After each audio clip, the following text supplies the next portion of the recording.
حضرت ایوب علیہ الصلوۃ والسلام کا واقعہ قرآن پاک میں ہے۔ اللہ تعالیٰ نے ان کو امتحان میں ڈالا، اور ان کا امتحان بھی ایسا تھا کہ ایسا امتحان شاید ہی تاریخ کے اندر کبھی ہوا ہو کہ بیک وقت اتنی آزمائشیں ان پر نازل کی گئیں، اتنی آزمائشیں ان پر اتاری گئیں۔ ایک تو یہ ہوا کہ حضرت ایوب علیہ الصلوۃ والسلام کے تقریباً 10 سے زیادہ بیٹے تھے، اور آپ کے ہزاروں مویشی تھے، اور آپ کے کھیت اور فصلیں اور باغات تھے۔ سب سے پہلے یہ ہوا کہ آپ کی جتنی فصلیں اور کھیت تھیں وہ ساری کی ساری ختم ہو گئیں، ہلاک ہو گئیں، جیسے جل گئیں یا کچھ ایسا ان کے ساتھ معاملہ ہو گیا۔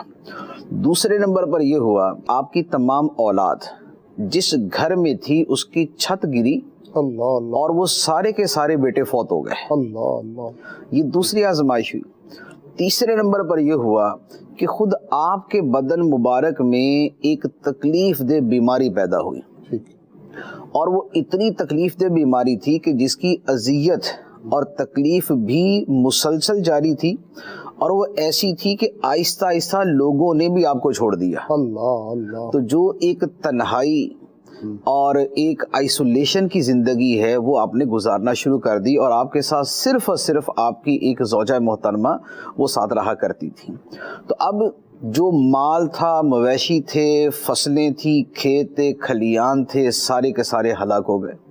جو آپ کے بیٹے تھے سارے کے سارے فوت ہو گئے۔ جو آپ کے مکانات تھے سارے کے سارے گر گئے۔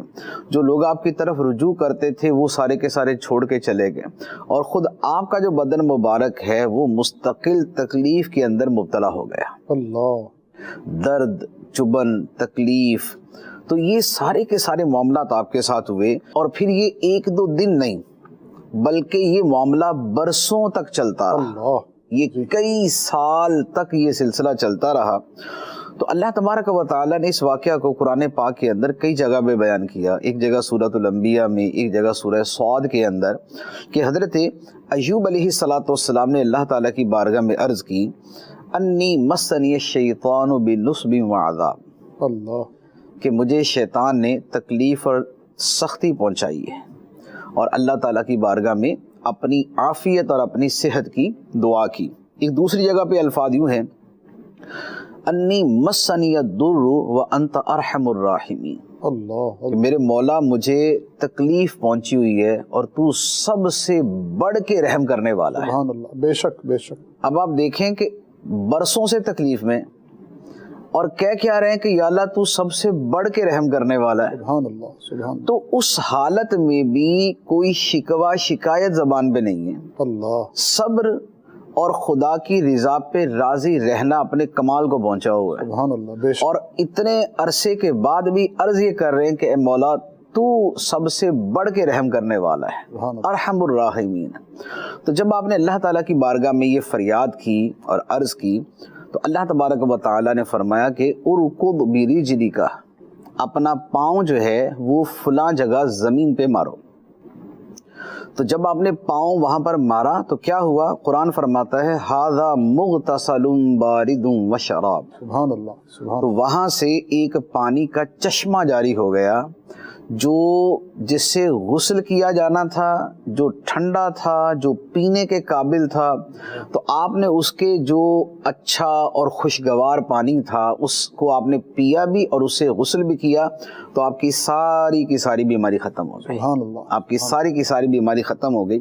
اور جب اتنا صبر کیا تو اللہ تبارک و تعالیٰ نے صلہ کیا عطا فرمایا۔ ایک صلہ تو یہ دیا کہ اللہ تعالیٰ نے ایوب علیہ السلام کے بارے میں قرآن کے اندر فرمایا انا وجدناہ صابرا، ٹھیک، بے شک ہم نے ایوب کو بڑے صبر والا پایا۔ سبحان، خود اللہ کریم کی ذات اللہ تبارک و تعالیٰ نے فرمایا کہ ہم نے تو ایوب کو بڑے صبر والا پایا۔ سبحان اللہ، نعم العبد، کتنا اچھا بندہ ہے یہ، سبحان اللہ، کتنا اچھا بندہ ہے۔ انہ اواب، یہ بہت زیادہ اللہ کی طرف رجوع کرنے والا ہے۔ سبحان اللہ، جس کی تعریف خود اللہ رب العزت فرمائے۔ ٹھیک ہے نا، خدا فرماتا ہے کہ ہم نے صبر کرنے والا پایا، یہ بہت زیادہ رجوع کرنے والا، اور کیا ہی اچھا بندہ ہے۔ اللہ اللہ، تو اب یہاں پر کوئی بڑی پرسنالٹی اگر کسی کے بارے میں کہہ دے کہ جناب یار یہ بندہ بڑا قابل ہے، تو اب یہ قابلیت کی داد دینے والا خود کس مرتبے پہ ہے اس مرتبے کو سامنے رکھتے ہوئے جج کیا جاتا ہے کہ اس کی داد، جس کو یہ داد دے رہا اس کا مرتبہ کیا ہے. ٹھیک